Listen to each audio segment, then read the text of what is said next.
Hello, నేను miss yes రావు. ఆ మధ్య ఆంధ్రప్రదేశ్ ముఖ్యమంత్రి క్యాంప్ ఆఫీస్ నుంచి ఒక కంటైనర్ వెళ్ళింది. దాంట్లో ఏదో డబ్బులు ఉన్నాయి అనేటువంటి ఒక ప్రచారం అయితే జరిగింది. అయితే ఆ డబ్బులు ఎక్కడికి వెళ్ళాయి అనేది ఇప్పటికీ కూడా తెలియనటువంటి పరిస్థితి. ఇప్పుడు అకస్మాత్తుగా 2000 రూపాయల నోట్లను మార్చుకునేందుకు ఆర్బీఐ అవకాశం ఇచ్చింది. దీనికి దానికి ఏమైనా సంబంధం ఉందా అనే దాని మీద ప్రస్తుతం ఇంటరాక్ట్ అయ్యే ప్రయత్నం చేద్దాం. సిఎస్ రావు 2.0 మనతో ఉన్నారు. ఇంటరాక్ట్ అవుదాం. సార్ నమస్తే అండి. నమస్తే సిఎస్ రావు గారు.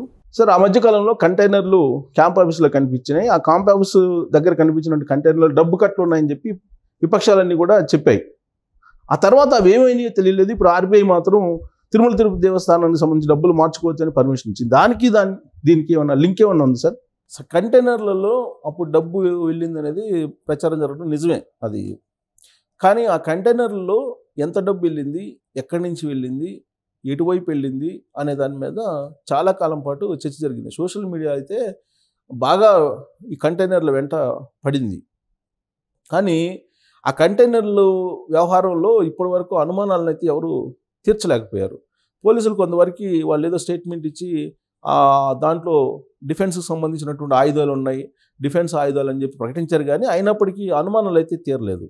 ఆ మధ్యకాలంలో ఇడుపులపై నుంచి కడప మీదుగా చెన్నై వైపు కొన్ని కంటైనర్లు వెళ్ళాయి. ఆ కంటైనర్లు వెళ్ళిన డబ్బు ఉందని చెప్పి మెయిన్ మీడియాలో ఒక ఛానల్, శాటిలైట్ ఛానలే ప్రసారం చేయడం జరిగింది. సరే, ఆ తర్వాత న్యూస్ అయితే శాటిలైట్ ఛానల్లో రాలేదు. కానీ కంటిన్యూషన్లో సోషల్ మీడియాలో మాత్రం కంటైనర్ల వ్యవహారాన్ని వెంటాడి అసలు ఆ కంటైనర్లో ఎవరిది డబ్బు ఉంది, కంటైనర్ల నిండా డబ్బులు ఎట్ట వెళ్తున్నాయి, అసలు కంటైనర్లో ఎంత డబ్బు ఉండేటువంటి అవకాశం ఉంది, మొత్తం డబ్బులు ఉన్నాయా, లేదంటే ఆ కంటైనర్లో ఏదైనా వస్తువులు వేసుకొని పోతుంటే మధ్యలో ఏమన్నా కొన్ని బాక్సులు పెట్టారా, డబ్బు బాక్సులు, ఇలా రకరకాలుగా అనుమానాలు, రకరకాల ప్రచారాలు కూడా జరిగాయి. దాంతో ఆ కడపలో ఉండేటువంటి పోలీసులు ఒక వివరణ కూడా ఇవ్వడం జరిగింది.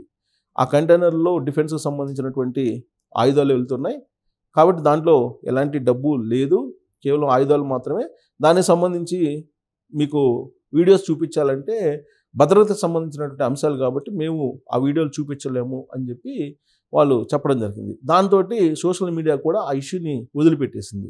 వదిలిపెట్టిన తర్వాత ఇమీడియట్గా ఒకరోజు ఆల్ ఆఫ్ సడన్గా తాడేపల్లిలో ఉండేటువంటి ఆంధ్రప్రదేశ్ ముఖ్యమంత్రి జగన్మోహన్ రెడ్డి క్యాంప్ ఆఫీస్ వద్ద రివర్స్లో వెళ్తున్నటువంటి ఒక కంటైనరు ఫోటోలతో సహా బయటపడింది. దాన్ని మెయిన్ మీడియాకు సంబంధించినటువంటి వాళ్ళే ప్రచురితం చేయటం జరిగింది. ఇది ఫోటోతో సహా. అసలు రివర్స్లో ఏ విధంగా వెళ్తుంది, ఎగ్జిట్ అయ్యేటువంటి మార్గం నుంచి ఆ కంటైనరు తిప్పిపెట్టి ఉంది, అసలు ఆ కంటైనర్లో ఏం తరలిస్తున్నారు అనే దాని మీద చర్చ జరిగింది. ఆ సందర్భంగా కంటైనర్లో డబ్బు వెళ్ళింది, ఆ బాక్సుల్లో కొన్ని బాక్సులు పెట్టి డబ్బులు తరలిస్తున్నారు, తాడేపల్లి క్యాంప్ ఆఫీస్ నుంచి వెళ్తున్నాయి అని చెప్పి దాంట్లో కంటిన్యూషన్గా మళ్ళీ కొన్ని రోజుల పాటు సోషల్ మీడియాలో న్యూస్ నడిచింది. మెయిన్ మీడియాలో కూడా అలాంటి అనుమానాలు వ్యక్తం చేస్తూ న్యూస్ని కొన్ని ప్రసార సాధనాలు ఇవ్వడం జరిగింది.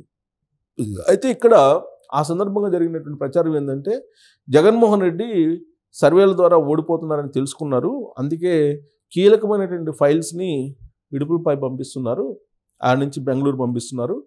బెంగళూరులో ఉండేటువంటి అతని ప్యాలెస్ ఏదైతే ఉందో దానికి రెనోవేషన్ కూడా చేపిస్తున్నారు, ఓడిపోగానే అక్కడికి వెళ్ళిపోతారు. ఇలాంటివి కూడా ప్రచారం జరిగినాయి. సరే, ప్రచారాలకి ఊహలకి సోషల్ మీడియా వేదికగా ఉంది కాబట్టి రకరకాల ప్రచారాలు జరిగినాయి. అది ఇంకా కొన్ని రోజులు ప్రచారం చేసి ఆపేయగానే వెంటనే బయటకు వచ్చినటువంటి అంశం ఏంటంటే విశాఖలో డ్రగ్స్కి సంబంధించినటువంటి ఇష్యూ. ఆ డ్రగ్స్కి సంబంధించినటువంటిది ఒక కంటైనర్ వచ్చేసింది. ఆ కంటైనర్లో డ్రగ్స్ ఉన్నాయి. ఆ డ్రగ్స్కి సంబంధించినటువంటి మొత్తం వ్యవహారం అంతర్జాతీయకి సంబంధించినటువంటి మాఫియా డాన్లది. ఆ మాఫియా డాన్లందరూ కూడా ఈ అంతర్జాతీయ డ్రగ్స్కి సంబంధించినటువంటిది విశాఖ ఓడరేవులో దింపారు. ఆ విశాఖ ఓడరేవులో దిగినటువంటి కంటైనర్ ఏదైతే ఉందో అది వైఎస్ఆర్ కాంగ్రెస్ పార్టీకి సంబంధించినటువంటి వాళ్ళది అనేది ప్రత్యర్థులు చేసినటువంటి ఆరోపణ.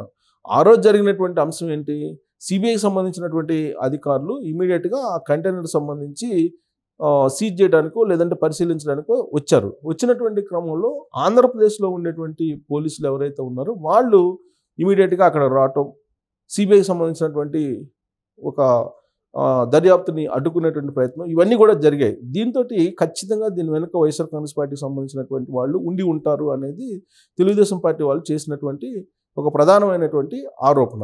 ఆ తర్వాత అది రకరకాల మలుపులు తిరుగుతూ ఆరోపణలు ప్రత్యారోపణలు దిశగా వెళ్ళింది. అయితే ఆ తర్వాత ఒక బస్సు కూడా సంధ్య ఆక్వా ఎక్స్పోర్ట్స్ దగ్గర కనిపించింది. ఆ బస్సులో ఏదో బాక్సులు ఉన్నాయి, ఆ బాక్సులో డబ్బులు ఉన్నాయి అనేది కూడా ఒకటి వినిపించింది. సో ఆ బాక్సులో డబ్బులు ఇడుపులపైకి తరలిస్తున్నారు అనేది కూడా అప్పుడు జరిగినటువంటి చర్చ. సో ఇప్పుడు మళ్ళా కొన్ని రోజుల పాటు ఆ డ్రగ్స్కి సంబంధించిన వ్యవహారం, తర్వాత కంటైనర్ల వ్యవహారం స్లో అయిపోయింది. సడన్గా ఇప్పుడు ఆర్బీఐ ఒక నిర్ణయం తీసుకుంది. 2000 రూపాయల నోట్లు ఏదైతే ఉన్నాయో నోట్లు, వాటిని యాక్చువల్గా బదిలీ చేసుకునేటువంటి సమయం అయిపోయింది. గత ఏడాదితోటి అయిపోయింది. కానీ ఇప్పుడు తిరుమల తిరుపతి దేవస్థానానికి అనుమతి ఇచ్చింది. 2000 రూపాయల నోట్లను మార్చుకునేటువంటి అనుమతి. ఇప్పుడు మళ్ళీ ఆ కంటైనర్ల డబ్బు వ్యవహారం ఈ అనుమతి రాగానే మళ్ళీ తెర మీదకి వచ్చింది. ఎందుకు రావాల్సి వచ్చింది తెర మీదకి అని అంటే, వాస్తవంగా 2000 రూపాయల నోట్లు అనేవి చెల్లవు కాబట్టి చాలామంది దగ్గర ఉన్నాయి. ఈ 2000 రూపాయల నోట్లో బ్లాక్ మనీ ఉంది. ఈ బ్లాక్ మనీని ఇప్పుడు కంటైనర్లలో తరలించారు. అది తిరుమల తిరుపతి దేవస్థానం శ్రీవారి పేరు చెప్పుకొని ఇప్పుడు ఆర్బీఐ మార్చుకునేటువంటి ప్రయత్నం చేస్తుంది అనేది ఇప్పుడు మళ్ళీ కొత్తగా ఆ కంటైనర్కి లింకప్ చేస్తూ ఈ అనుమతిని చెప్తూ ఉన్నారు. ఈ అనుమతికి లింకప్ చేసి ప్రచారం జరుగుతుంది.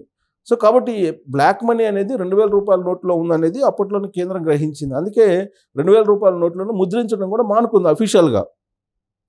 గత ఏడాది సెప్టెంబర్ నుంచి అనుమతి లేదు ఎవరికి కూడా. అయితే ఆర్బీఐ రీజనల్ కేంద్ర కార్యాలయాలు ఏదైతే ఉన్నాయో ఆ కేంద్ర కార్యాలయాలకు వెళ్ళి మార్చుకునేటువంటి వెసులుబాటు కూడా కొన్ని చోట్ల ఇచ్చింది. అవి కూడా ఇప్పుడు లేకుండా చేసింది. కానీ తిరుమల తిరుపతి దేవస్థానం అనేది ప్రపంచ ఆధ్యాత్మిక కేంద్రంగా ఉంది కాబట్టి అక్కడికి 2000 రూపాయల నోట్లు ఇప్పటికి కూడా వస్తున్నాయి అనేది ఒకటి. ప్లస్ తిరుమల తిరుపతి దేవస్థానానికి సంబంధించి 2000 రూపాయల నోట్ల కట్టలు ఉన్నాయి. కొన్ని కోట్ల రూపాయలు, సుమారుగా ఒక 50 కోట్లు ఉన్నాయనేది అనధికారికంగా ఉండేటువంటి అంచనా. అంతకుముందు ఒక 300 కోట్లో 400 కోట్లో మార్చారు అని చెప్పేసి వినిపిస్తుంది. అంటే గతంలో ఆర్బీఐ అనుమతించింది. ఆర్బీఐ అనుమతి మేరకు ఆ 300 కోట్ల రూపాయలు మార్చారు.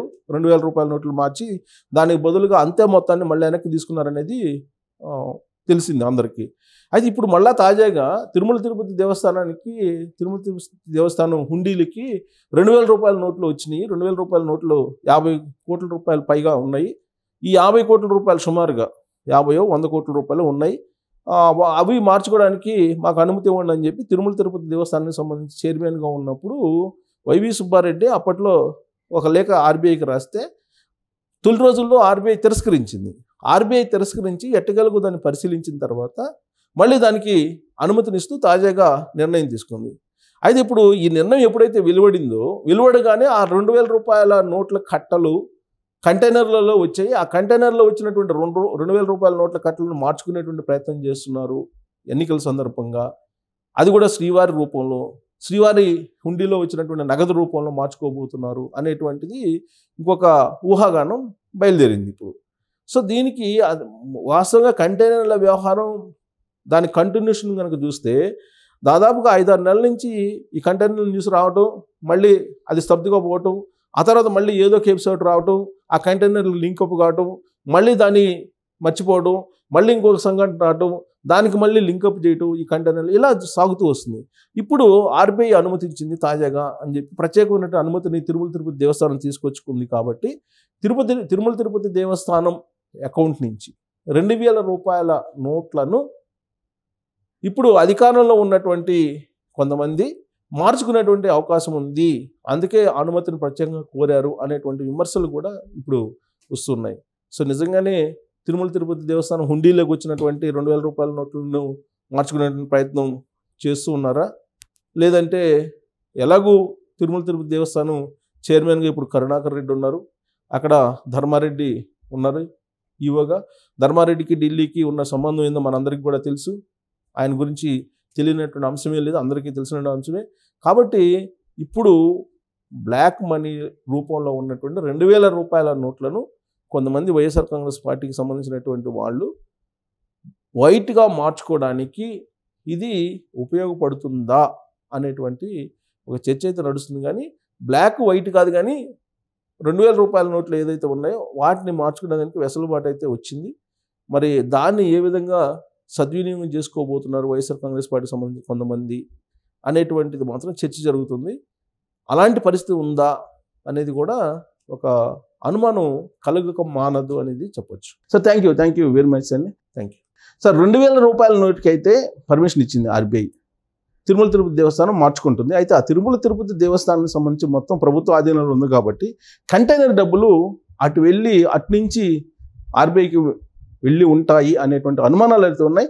సో ఈ అనుమానాలు నిజము అవుతాయా కాదా అనేది భవిష్యత్తు నిర్ణయించాలి. Thank you very much.